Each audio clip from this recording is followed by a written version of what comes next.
Welcome to CivilNet. We're joined by political consultant, CivilNet commentator and host Eric Hacopian. Welcome, Eric. It's a pleasure. We shall be discussing the summit between Ilham Aliyev, Nikol Pashinyan and Vladimir Putin in Moscow, elections in Armenia, the political outlook, as well as the storming of the US Capitol. So before we cover the news in Armenia, as a US national, I want to get your opinion on the storming of the Capitol in Washington, D.C., which shocked the world, actually. And what did that moment mean for America? Was this a hiccup in American democracy or the sign of a new, darker epoch? You really have to start with that question? I get it all the time. Unfortunately, I'm afraid this is the sign of the times. I don't think this is a hiccup. I don't think even the Trump era was a hiccup. I think the United States is entering a long period of political crisis that's driven by economic, social factors that go back decades. And I think this was the first sign of things to come. I think what we saw in the year 2000 in the United States is that both what passes for the left in the United States in the summer, which is sort of a racialist identity type politics, and by the right, they both try to use violence to advance political causes, their cause, which is not a very good sign, especially in a country that is, has more guns than people. So I'm afraid what this could mean, and I'm hoping it's not the case, is the United States is sort of entering its Weimar period in which you have the sort of a central political collapse and that violence is an acceptable way of settling political disputes. So I'm afraid this is the beginning of similar things to come because I don't see how some of these issues that led to this failed putsch, coup, whatever you want to call it, are resolved or are going to be resolved because to the extent that these 73 million people who voted for Trump, they're not going away. And if they don't think the system is legitimate, and the other side doesn't think the system is legitimate, it's gonna create a situation it's gonna be hard to manage. So I'm afraid that this is the beginning of similar things that are gonna happen. And for our purposes, it means that the more the United States is caught up in its own internal dysfunctions, to a great extent, its foreign policy will be a function of those dysfunctions. And to a great extent, it already is. So as a US national, it's not a happy time. Well, let's go back to Armenia. A trilateral meeting, as I said, has taken place between Pashinyan-Aliyev and Putin in Moscow on November 11. What were your takes from the summit, and do you think that this is an encouraging sign?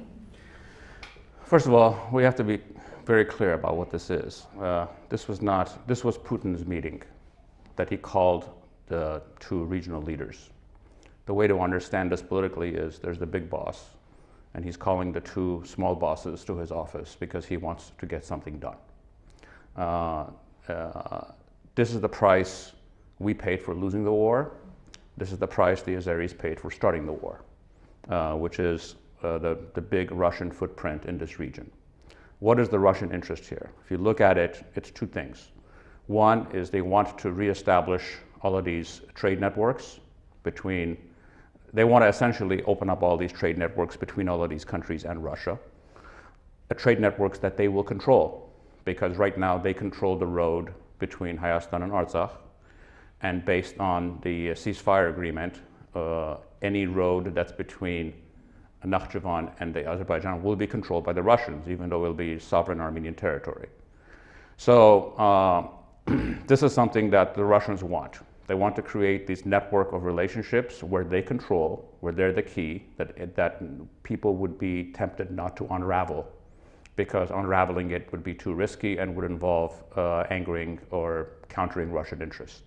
The second thing here is if you look at all these trade networks, this plays right into the Russian plan, which is to isolate Georgia, because if the trade via Turkey and Nakhchivan and Azerbaijan goes through Armenia, it's not going through Georgia, so Georgia gets cut out of it.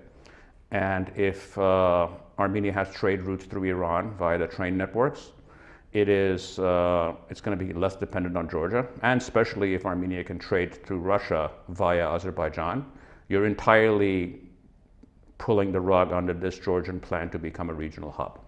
So this is a Russian play. We should be very clear about that. The amount of agency that both Azeris and the Armenians have here is limited. And this is the predicament that we've put ourselves into. As far as if it's good or if it's bad, we have to be ruthlessly pragmatic here and not emotional. We don't control this process at this point. The Azeris don't control the process. But if you're telling me that we get access to Iran via the train network, which is very important because Iran has a very good infrastructure for exports and things, and we get access to the Russian market via Azerbaijan, and what they get is a road that's controlled by the Russians, that's clearly good for us.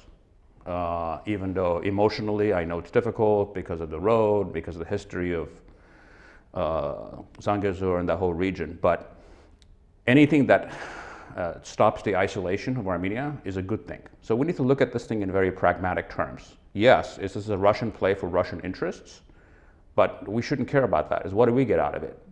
I can tell you from the Azeri perspective, getting that road in exchange for Armenia not being isolated is a bad deal for them.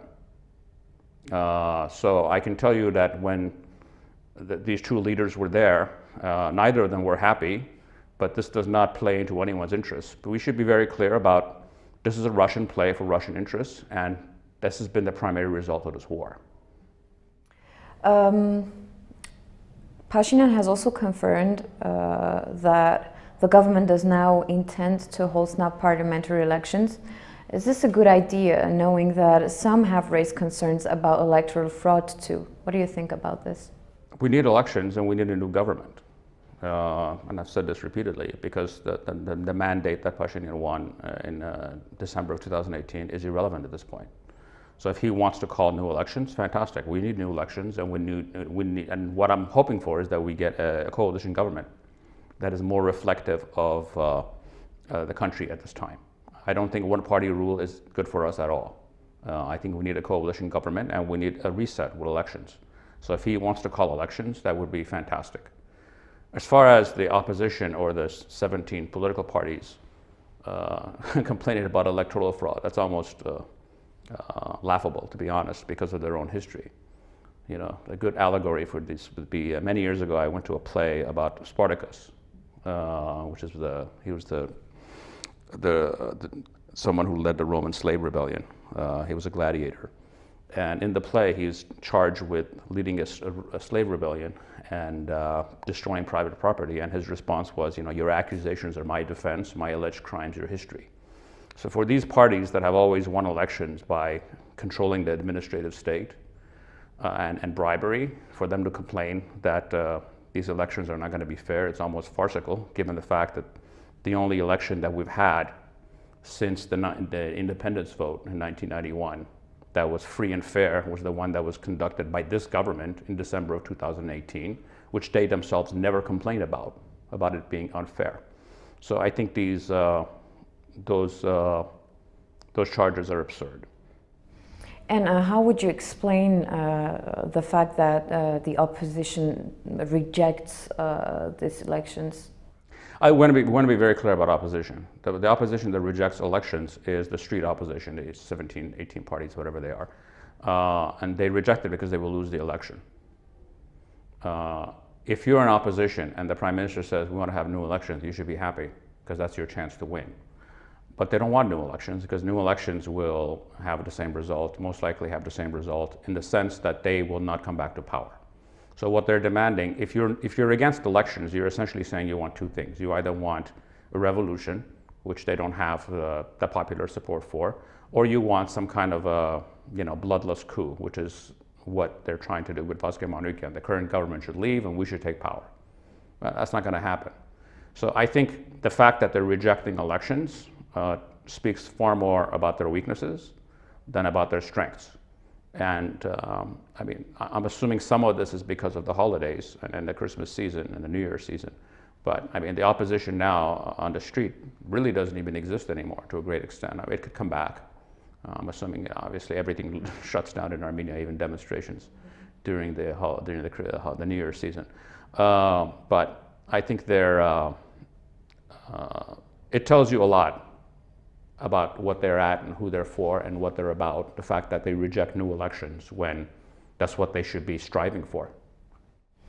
And do you think Pashinyan's My Step alliance can achieve a supermajority again, or even a simple majority, or Armenia will face a coalition government possibly? I'm hoping for a coalition government if we have new elections, but it really depends on how competent the opposition is. Because I think if there is an opposition that emerges that is not directly tied to the old, to the Republican Party or their aligned political forces, you could very well have a coalition government. But if you have what is referred to as electoral cannibalism, where the opposition eats each other up and everybody gets 4%, 5%, it's possible for Pashinyan's party to achieve a 50+1 majority.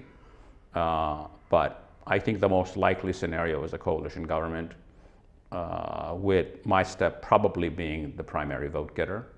I think what's interesting here is that, you know, President Sarkisian is sort of, you know, his rhetoric is becoming very nuanced in the sense that, you know, he's asking for the government to resign, but he's not asking for Vardan Petrosyan to come to power. He's asking for a caretaker government until there are elections. So what you're seeing is sort of the first steps in the creation of what is a real opposition. And the real opposition in Armenia would be people that oppose Pashinyan but don't want to return to the pre-revolutionary governance.